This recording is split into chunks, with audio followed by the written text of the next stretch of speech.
Les populations du département de l'Atlantique, notamment celles des communes d'Alada, Ouida, Kpomase, Tori, Godome et Abomey-Calavi ont eu droit, dans le cadre de la campagne électorale, à la caravane des militants des duos candidats à l'élection présidentielle et au meeting de sensibilisation sur le choix à opérer dimanche 11 avril prochain.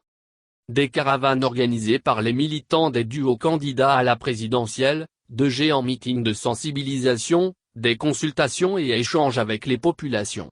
Telles sont les stratégies de campagne adoptées dans l'Atlantique par les militants des candidats en lice pour la présidentielle du dimanche 11 avril prochain.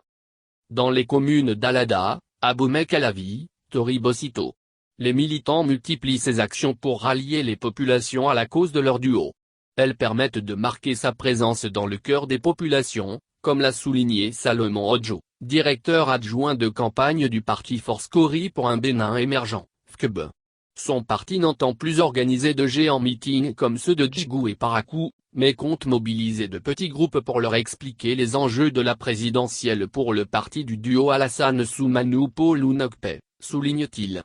Cette présidentielle est importante dans la vie de ce parti qui, à en croire son secrétaire exécutif, Paul Ounokpe a fait ses expériences à la tête du Bénin. Si le duo Kowé-Agossa se manifeste très peu dans ces communes, celui Talon Talata y multiplie ses stratégies. À Soava, l'ancien président de l'Assemblée nationale, Adrien Ouambedji, président du Parti du Renouveau démocratique, a rencontré les populations, mardi 6 avril dernier. Une foule immense est allée rencontrer le président du PRD venu soutenir Aladja Moudatou Badamassi, natif de la commune. Des populations de Sochanoué, Soava, Ganvier, Akasato sont sortis massivement pour écouter les militants du duo Talon Talata. Selon Adrien Ouambedji, le Parti du Renouveau démocratique ne va pas à cette élection, mais il soutient le candidat Patrice Talon et sa colistière Mariam Chabi Talata Zimé. Son choix est motivé par les actions entreprises par le chef de l'État pour développer le Bénin. Tant de réformes qui militent pour la réélection de Patrice Talon.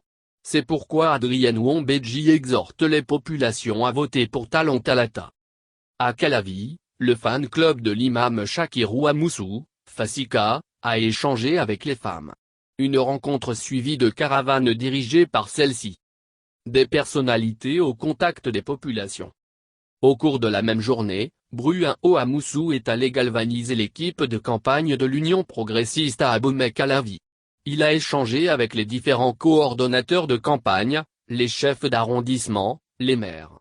Avec des consignes pour la poursuite des activités prévues au cours de la période. À en croire Justine Winsou, coordonnatrice de l'Union progressiste à Toba, 2 activités ont été exécutées sur les 4 prévues. La deuxième phase a démarré avec 2 activités mardi 6 avril, a-t-elle indiqué. Elle consiste à poursuivre les caravanes, rencontrer les sages et têtes couronnées, les artisans, les femmes et leurs groupements. Mobilisés autour de leur fils le ministre d'État, secrétaire à la présidence, Irénée Koupaki, les populations de Kpomase ont été sensibilisées sur la pertinence du choix du duo Talon Talata. Au terme du géant meeting qui a mobilisé une foule de citoyens et d'acteurs politiques, l'engagement à la cause de ce duo de la mouvance semble acquis. À Alada, les enseignants ont été informés des actions à leur profit. Sous l'égide du Cercle d'action des enseignants engagés pour la réélection du duo Talon Talata, KEV, ils ont été sensibilisés à ce choix devenu une priorité, selon Amour Kpokcheme, coordonnateur d'arrondissement, membre de l'Union progressiste. Ce qui a été fait pour vous les enseignants est trop, affirme-t-il.